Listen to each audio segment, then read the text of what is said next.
G'day guys, we've all seen that the Emperor's Children and the Creations of Bile have been making big splashes around the world, winning majors and GTs within the ITC circuit, and I'm here to add one more legion to the list of absolutely brutal Chaos Space Marine legions capable of going undefeated at a GT, ITC ranked event and absolutely crushing that first place position. So what I want to talk to you about today is my recent results from the Men's Masquerade GT here in Melbourne, where I took the Black Legion, went undefeated, and took down that first place overall. So what I'm going to do is I'm going to break this down into a 6-part video. In the first part, I'm going to break down my list. I'm going to talk about every unit, every warlord trait, every stratagem, and every decision that was made during that list writing process so that you can get a better understanding of what I ran at the event and how it worked. And then I'm going to do a separate video for each one of the rounds. So I'm going to talk about my opponent's list in detail. I'm going to talk about the decisions that were made, the secondaries that were selected, everything. So it's going to be a long mini series of sorts where there's going to be 6 different individual videos so that you can sort of digest it at your own pace. This is just going to be one of them. So if you happen to have not seen the other ones and you might have accidentally stumbled onto a part 2 or a part 3 of this series, make sure you go back to the start so that you can get a bit of an understanding of the list that I ran. And then the other videos will make a little bit more sense when you're looking at the games that we played and how it all sort of worked out on the tabletop. So with that being said, let's just jump straight into this video. One for the Blood God.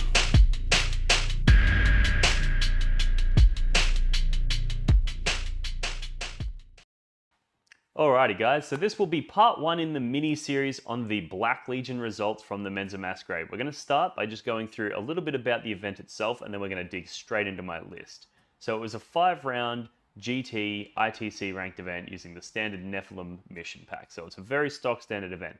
There were a few notable things about this event that I will outline. One of them is that they had a narrative component that overlaid on top of the missions. It didn't impact the games on any level unless you chose for it to. And basically, if you chose to, you would basically stay in the running to win a narrative prize. So these were just little quirky things that you could do in addition if you wanted to, and they would get you narrative points that were completely separate from the tournament itself. So it's a completely separate thing, but it was a really interesting, cool way of making the event a little bit more spicy. And it also meant that for players that had lost games and were no longer in contention to win a podium prize or if anything like that, they would then have something else that they could direct their attention to, and maybe they just fuck around and play with the narrative a bit. So that was a really cool element. The other cool element was that it was unlimited free alcohol and food all day. So basically, Jeremy the TO takes all of the entry money and he basically just buys like 10 slabs of beer, a bunch of cider, a bunch of wine, a bunch of spirits, and has a big esky in the middle of the hall, and everybody can just go nuts. So it's a ton of fun. It's a really sick event. I got really, really drunk on the Saturday, and I even actually did a live stream on this channel during the game on how drunk I was. So if you want to have a laugh at my expense, definitely check that out. But that sort of wraps up sort of the details of the event. So I decided to run Black Legion for this event. I've basically, on this channel, one of the things that I've been doing is every event that comes out, I decide a different Legion to run, which is voted on by my supporters over on Patreon. And we basically, every event, I'm going to do a different Legion. I'll do battle reports in the lead up to the event. I'll do different tactics stuff during that sort of time. And then at each event, I'm going to run a different Legion. So this was Black Legion's turn, and oh my god, they are so powerful. I can't wait to get into it and talk to you guys about some of the combos that I was able to pull off, some of the strategies, some of the different tactics, because Black Legion are an absolute toolkit army. They have so many amazingly powerful tricks. So with that being said, let's just jump straight into the list itself. I'll break down what's in it, and then we'll talk about some of the reasons for the selections in the list. All right, so here's the list itself. So it was a Supreme Command detachment with Abaddon the Despoiler, and I spent the command point to give him all of his warlord traits. This was then supported by a battalion detachment. We had a Dark Apostle, aka Dapo, and he had the Mark of Slaanesh, Illusory Supplication, and the Cloak of Conquest. Then in our second HQ slot, we had the Master of Possessions, aka Moppy. He had Mark of Slaanesh, Mutated Invigoration, Pact of Flesh, and he had the Liber Hereticus relic as well.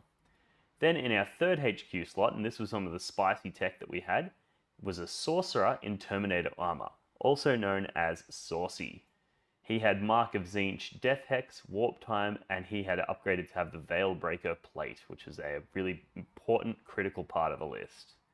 Then in our troop slots, we had 2 units of 10 Chaos Cultists, so just a couple basic cultist mobs, and we had a unit of 5 Legionaries. So there was 4 of them with Marcus Lanesh, 1 with the Balefire Tomb, Diabolical Strength, Power Sword on the champion, and a Chaos Icon. That Diabolical Strength is also going to come in really clutch in some of the plays and the tactics that we talk about soon. Then in our elite slot, we had the mandatory 10 Chaos Terminators. I kitted these guys out pretty heavily, so we had 2 Power Fists in the unit, 2 Chain Fists in the unit, 4 Combi Melters, the Mark of Slanesh, and the Black Rune of Damnation. So the trick here is you put both the Power Fists on the same guys as 2 of the Combi Melters, and then one of the Chain Fists goes on another Terminator, and then the second Chain Fist goes on the Terminator Champion, and both Combi Melters on those as well. So you basically got 4 really, really upgraded tough guys, and then a bunch of Ablative Wounds. Then in our next elite slot, we had 3 Decimators, so 3 elites choices there, all equipped with twin Soulburner Petards, and these guys were also absolutely critical to the way that the list functioned. In our fast attack slot, we had 5 Raptors, and then we rounded the list out with a dedicated transport, which was a Chaos Rhino. So yeah, that sums up the units that were in the list. So there's a little bit of a mix. It's got a lot of the standard elements that you would expect to see in a competitive Chaos Space Marine list. It's got your Black Rune of Damnation Terminators, it's got your Master of Possessions, it's got your Dark Apostle, and it's got Abaddon. But it has some interesting little tech that I've built around those units, and I think one of the keys to getting power out of your Chaos Space Marine Codex is taking these really powerful, strong units and then building in synergies into them so that you get even more out of them. It's not enough to just have a really powerful unit of Terminators. If you're not supporting that with the right elements, then you're not going to get the most out of that unit, and your opponent's going to be able to play around that unit. So it's really important to add those pieces in. So what we're going to do now is I'm just going to go through each sort of key point for the list and some of the key strategies that we used so that you guys get a bit of a better understanding about what this list can do and how it functions on the tabletop. Alrighty, so the first key point is that Terminators with full reroll to hit and wound, with the ability to have 30-inch range and AP1 from stratagem support, is amazing fire support and allows your Terminators to do meaningful damage all game long. So this is one of the things I see a lot of people miss when it comes to looking at the Terminators. They run them as the Creations of Bile or the Emperor's Children or the Iron Warriors or something like that. And while they're really, really tough and durable, they don't really do a massive amount of meaningful damage from range, and your opponent can often move around them because they're so slow. So being able to give them full rerolls to hit and wound, and then putting an extra AP and longer range on those bolters with a CP, actually makes these guys terrifying in the shooting phase. I was blowing up knights, I was blowing up all kinds of things just with the shooting from this Terminator unit. Whereas the other legions, they desperately lack that. So that's one of the really crucial key elements to making the Black Legion Terminators really, really powerful. All right, next we had the Veil Breaker Plate, which allows you to threaten an Alpha Strike, forcing your opponent to waste resources, screening you out, which allows you to take them apart piece by piece. Then teleport mid-game when your opponent is broken. This is also quite critical. A lot of people look at this and they see the Veil Breaker Plate and you talk up a game at the start. So when you're telling your opponent what your list can do, you're like, I can teleport in, turn 1, with all my buffs on, and absolutely blast you, right? And when you tell your opponent that, what they end up doing is taking their big important units and deploying them back, and then they'll deploy some useless stuff in front because they don't want you dropping and blowing up their important stuff. And then all you do is you just, in your turn, instead of teleporting forward, you just move forward a little bit and shoot that irrelevant stuff, the screens that they've put forward. And now they've lost their screens and their important damage dealing units are too far away from you to deal with the Terminators. So then they're like, well, what do I do now? They have to spend a turn moving up into the middle of the board, and then you get another round of shooting into them, and then you can teleport into them as well. So not doing it in the turn 1 is often the best play, but being able to threaten doing it turn 1 is really, really powerful. It also means that they're going to have to take some of their units that they might have wanted to do objective control, or they might have wanted to do, dealing with my cultists and things like that. They want to send out a small unit to go deal with that. Instead, they keep those small units in their backfield, creating backfield screens so that I can't teleport behind them.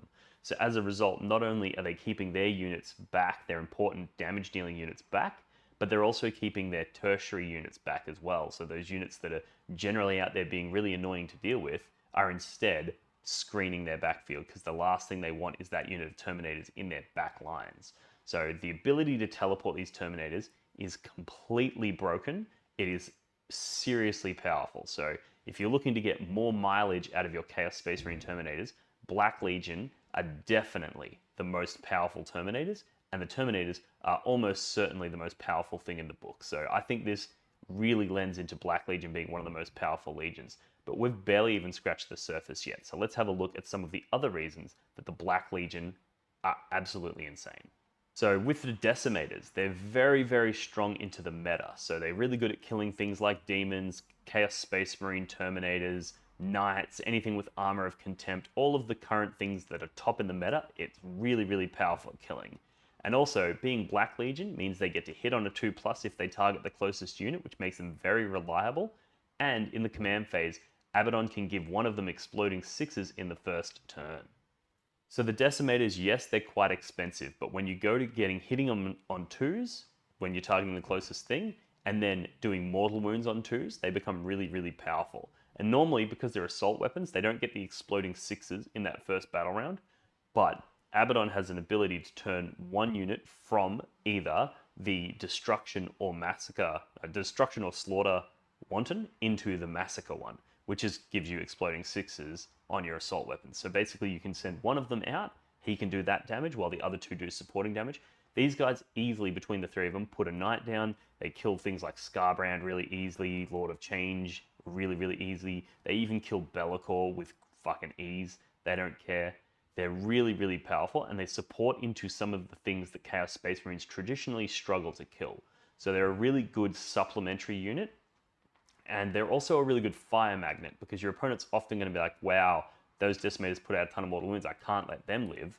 So then they start shooting at those, which just means that your other elements in your list can go completely untouched. And also, when they do start to shoot at them, if they're shooting at you with 2 damage weapons or anything like that, you can still use stratagems to make these guys very, very tough by reducing incoming damage, those sorts of things. So really, really powerful abilities on those Decimators, and their damage profile, their damage output, is very, very relevant in the current meta. Who knows what happens when Guard hit the tabletops, and when Votans sort of become a little bit more prevalent in the meta, that might change. But as it currently stands, a lot of the big opponents hate versing Decimators. Things like Blood Angel's Sanguinary Guard, things like Harlequins with their invulnerable saves. The Decimators just absolutely destroy all of that sort of stuff. Really powerful unit. Alright, next up we have being able to use Pact of Flesh to heal Abaddon, and Warp Time to launch him into trouble areas.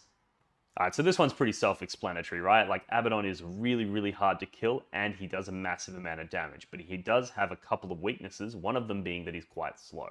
And every other Legion, they can't cast Warp Time on him because you have to be of the same Legion. So if you've got a Psyker that's Emperor's Children, he can't put Warp Time on Abaddon, whereas Black Legion can. So being able to turn one, just move maybe your Veilbreaker plate up your Terminators, you put the Sorcerer towards the back, Abaddon moves and advances so that he ends within 3 inches of the Sorcerer, and then he Warp Time, so now he's in front of the Sorcerer, and he's right up there in the thick of it early in the game as well. So there's lots of really cool things that you can do, and they're all unlocked by being able to Warp Time Abaddon. There were games where I sent into the middle and split off, but I made sure that the Sorcerer and Abaddon were in the center, so that the Sorcerer could cast Warp Time on Abaddon, and now you got Abaddon holding these objectives, Terminators holding these objectives, and both of those are really hard to kill, really hard to deal with units that your opponent just doesn't want to have to deal with. And they're there early in the game. So being able to Warp Time Abaddon's amazing. And also, being able to selectively put Pact of Flesh on him to heal back his wounds means that if your opponent gets you down past one of your brackets, you can just put yourself back up. So, because you can only take 3 wounds per phase, if you take 3 wounds in the first turn, you can just go, cool, I'm going to put Pact of Flesh on him, bump him back up so he has 7 wounds left. So you're back to needing 3 phases to kill him, instead of being able to kill him in 2. You essentially buy him an entire new phase of life, and because he's so hard to wound and so hard to damage, often that can be the difference between getting an entire another turn, an entire another round of combat out of him, and when he gets around to combat, he kills whatever he touches. So being able to cast that 1 power on him can be the difference between killing 2 knights with him or 3. You know, it's amazingly powerful being able to put that Pact of Flesh on Abaddon. Alright, next we have the 2x10 cultists and the 1x5 raptors. And why were these guys in the list?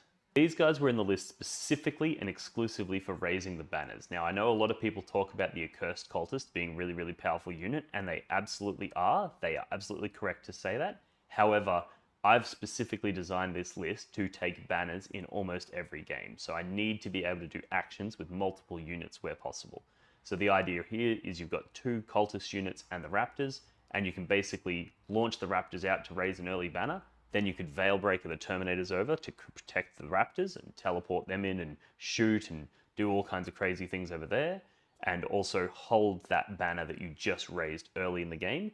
Or you could move your raptors out, raise a banner there. You could Veil Breaker plate over onto an objective over there and then use a stratagem to shoot and do actions and do another banner there, while simultaneously raising 2 in your backfield. There's so much utility to get really, really high banners scores when you include all of these elements, but you need units that can perform actions. This is particularly important for the missions that have a sub-primary, where a mission-specific, objective that involves doing an action. So for example, the Scouring, that mission where you've got to do a strategic scan, being able to go, cool, this unit of cultists is going to raise a banner, this other unit of cultist is going to do a strategic scan, whilst the raptors go out and raise a banner over there, and the terminators go out and raise a banner over there, is really, really powerful. Whereas if you don't have enough units capable of doing actions, you're not going to be able to raise all the banners that you need, and you need to raise them early because chances are a couple of them are probably going to get taken down, put back up, taken down. So really, the more you can raise early in the game, the better chance you're going to have of scoring really high on that secondary. And ultimately, it doesn't matter how powerful your list is, if you're not scoring your secondary objectives, you're not going to be winning games. So that's where raising the banners comes in, which is what the cultists and the raptors are for. Alright, we've got the Mark of Tzeentch on the Terminator Sorcerer, which allows him to do a Warp Ritual and Warp Time for nearby units, or throw out Clutch Smites, etc. So the Mark of Tzeentch, I think, is devastatingly underrated. There's so many people that go for extra Mark of, Mark of Nurgle maybe, so that they can take the Golax demon weapon that's really good at killing phase cap things, that sort of stuff. Or they'll take Mark of Slaanesh, so they have the ability to get advance and charge on their units, or they have the ability to put Delightful Agonies, and these are all really good options, but for me, Mark of Tzeentch is always going to go on at least one of my Psykers, so that they can do their psychic action and contribute to the game with psychic powers. And when it comes to killing those phase capped things, like for example the Bloodthirsters, or Abaddon, or the Necron Catan, being able to throw out an extra smite is just something that's really, really useful. And my army has a lot of Psykers in it for a Chaos Space Marine list. And that allows me to go, cool, you're going to throw Abaddon at me, I'm going to very easily be able to kill him in a single phase, because I'm going to be able to shoot everything, I'm going to be able to, do smites to him with multiple units, and then I'm going to be able to charge him and finish him off. Same goes for Catan, same goes for Gazcol, that sort of stuff. So you really need to try to design your list so that it can do, it won't always, but so that it can do, 3 to 4 mortal wounds in the psychic phase. And that'll allow you to make sure that those things that are really hard to kill with the phase caps aren't as big of a problem for you. Alright, next we're talking about Diabolical Strength on the Legionnaires, which makes absolute maniac out of Abaddon. He can split his attacks into multiple targets and shred almost anything. So Abaddon himself is already an insanely powerful beatstick. So you're probably looking at this going, do you really need Diabolical Strength to increase his number of attacks and his strength characteristic? He already destroys everything. And that is true, but I want him to be destroying 2 of everything. So an example for this was one of my games against the Imperial Knight player, which I'll go into in a lot more detail in the next video. But being able to put Diabolical Strength on him, increasing his number of attacks and strength, allowed him to go in and split his attacks between 2 armages and do massive amounts of damage. Without those extra attacks, you wouldn't have been able to confidently do that. You would have had to go all in on one, probably still kill it, but then the other one's going to be running around doing all kinds of damage that you don't want it to be doing. So being able to increase his attacks characteristic to that next level and then send him into 2 hard targets and get massive amount of damage out of him just makes him an absolute game winner of a unit on his own. He's so good. I love him. Alright, next we have Illusory Supplication and how amazing that obviously is. But one of the beautiful things about it in this list is that if you pass it, you can full send, and if you fail, you can pull back. So often when you're playing the Chaos Space Marine list, like if you're running the Emperor's Children version, for example, one of their strategies is that they'll advance with Honor the Prince into the center of the table with their Illusory Supplication on, and then the next turn they're ready to spring a charge out from there. The problem with that is you sort of have to decide to do that, early, because you need to be staging yourself so that the next turn you can send in. Whereas with this, you can go, cool, I'm going to roll my Illusory Supplication, and if it fails, I'm just going to hang back. Whereas if it goes off, I'm going to Veilbreaker Plate in. So you know whether or not you're going to have your Illusory Supplication on the same turn that you launch forward.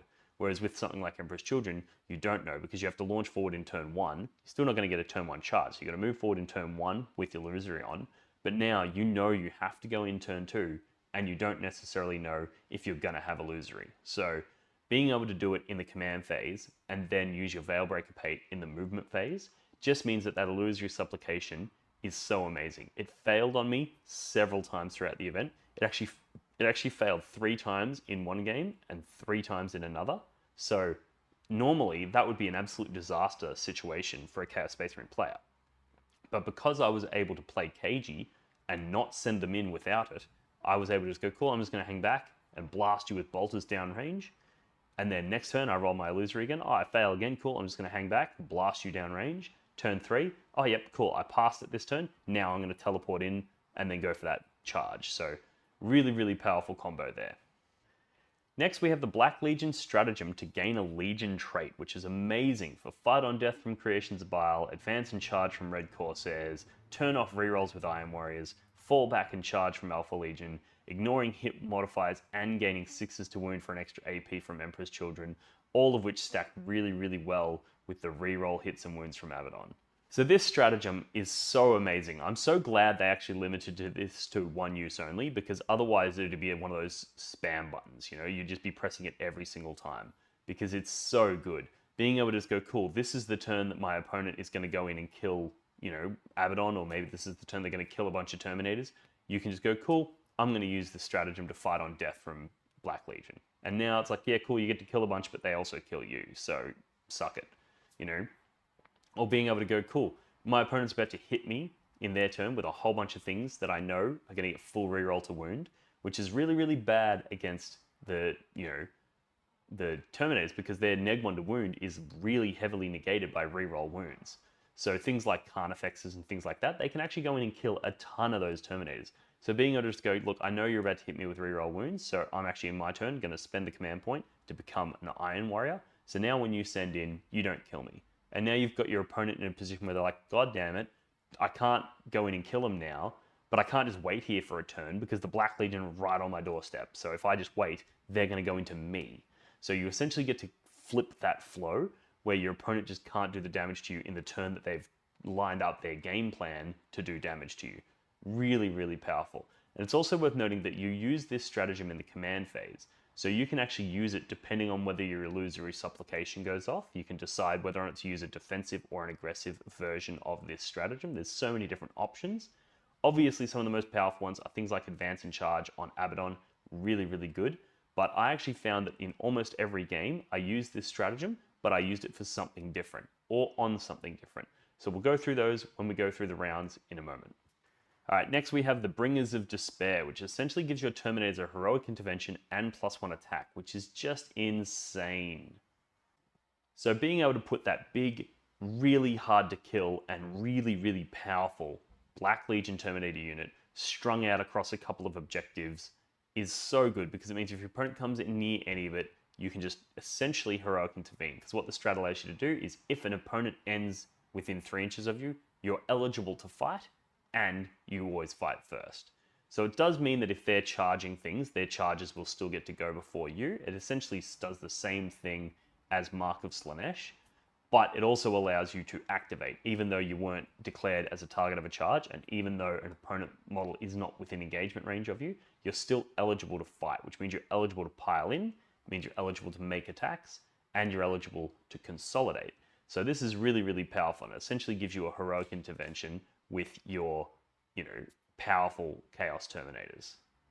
And then last but not absolutely not least, we have turning off enemy objective secured with Legionnaires, which is situationally amazing. So the ability for your Legionnaires to go in and turn off enemy OBSEC whilst having OBSEC themselves is just phenomenally powerful. It's so strong because often that can result in an 8-point swing because you might go from denying them objectives, which drops them 4 points in their primary, but it might also gain you 4 points in your primary. So being able to flip an objective like that for 2 CP is very, very powerful. It is unfortunate that it is done in the command phase, so if your Legionnaires are in a Rhino, they're not going to be able to disembark and then do it. So you need to be smart with the way that you deploy this stratagem. If there's somewhere that you know your opponent's trying to sandbag that objective, you need to move your Rhino up, disembark your Legionnaires so that they're within range of that objective for the next turn, but protected by the Rhino in the way that they're smaller than a Rhino so they can hide, so that your opponent still can't target them and kill them. Then, in your next command phase, you use the stratagem, you move the Rhino out of the way, and then you launch your Legionnaires onto the objective and take it from your opponent. And then what you do is you don't engage them, you don't charge them, so they can't fight you, and then it ticks over into their command phase, and they don't hold that objective. So that's a really, really powerful stratagem as well. So that sort of outlines a few of the key takeaways from the Black Legion, and some of the really powerful combos that I was wielding in this list to do massive amounts of damage, to control the objectives, to secure my objectives, to control the primary, and absolutely blast my opponent off the table. I think almost every opponent I practically tabled by the end of the game. There was the Knight player had a few models left, and some of the Demon players had a couple of models left, but more or less I was just killing everything. So it's a really, really powerful, aggressive army, but it also allows you to play a really interesting game where you can play cagey, you can sit back, your Decimators are behind walls turn 1, your Terminators, they can be all the way at the back of the table because it doesn't matter, you're potentially going to teleport them in anyway. So you can play really, really cagey and then only pop out when you feel safe and then launch in when you want to.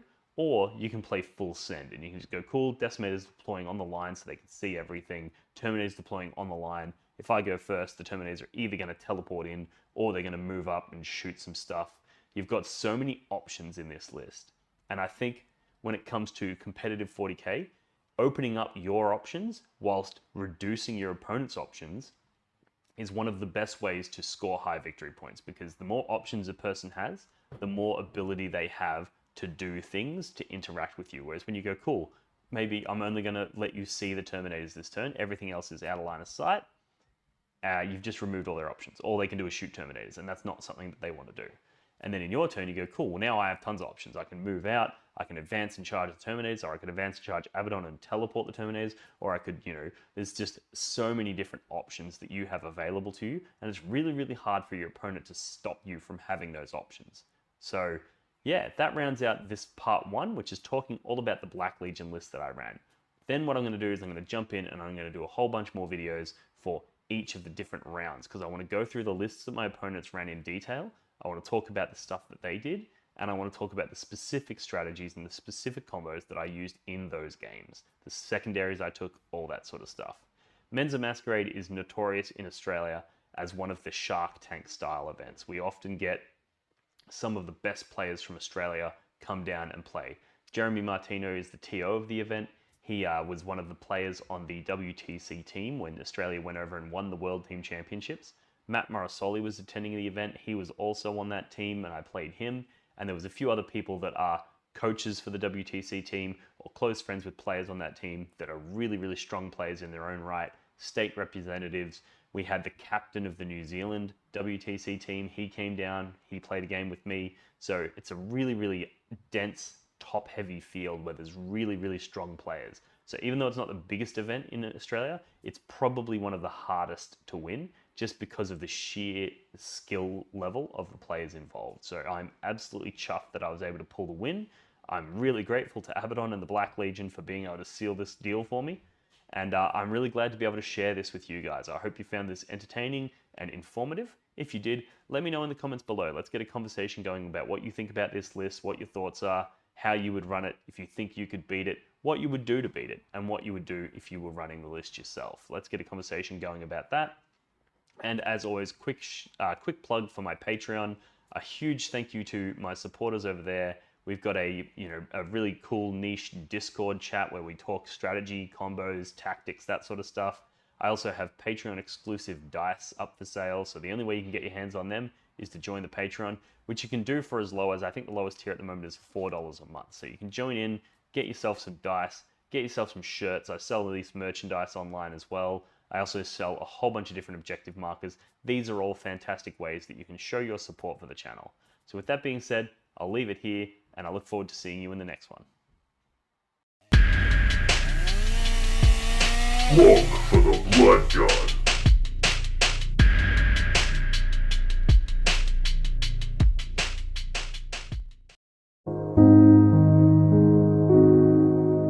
The Warhammer community suffers from some of the most prohibitively expensive essentials in the world, especially Australian content creators. Every single day, Dean wants to create content, but he can't. Suffering from old, worn-out brushes, expensive model kits, and costly software and equipment he can't endure much longer. Just look at this dirty paint water. Would you drink this? Would you let your child? Even a small monthly donation can help provide Dean with clean paint water, basic tools for survival, and access to life-saving information and education. So please, follow the links in the description below and find out how you can sponsor a mad cunt like Dean today and end the suffering. Suffering that is cruel, unsustainable, and your fault.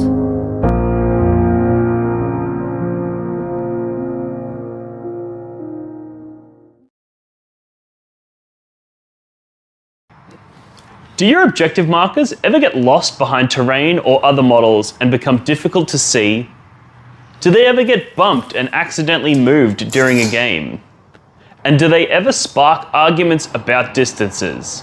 Well, not anymore. Introducing the blog for the Blood God, not even remotely patented neoprene objective markers. Made from the same material as astronaut suits, or maybe military equipment, or probably neither of those things, this 2mm thick neoprene synthetic rubber is tear resistant, water resistant, and is designed to last. But that's not all. The blog for the Blood God, not even remotely patented neoprene objective markers come in a variety of different designs and styles to suit any faction represented in the Warhammer 40,000 universe. These objective markers are a perfect gift for yourself or a friend, and are a perfect way to flex and show your opponent that not only are you a smarter, cooler, and better 40k player than them, but you also have more disposable income than they do. For the low price of $25, you'll get not one, not two, but 6 neoprene objective markers, perfectly designed for 9th edition Warhammer 40k. But wait, there's more. For a limited time only, people who sign up on Patreon to support Blog for the Blood God as a Skull Champion tier $5 per month member will gain access to a custom design service where I will design a unique logo to support their gaming club, like the one I did to the left here for the Potato Farmers local gaming club here in Melbourne. Follow the links in the description of this video to pick up your set today.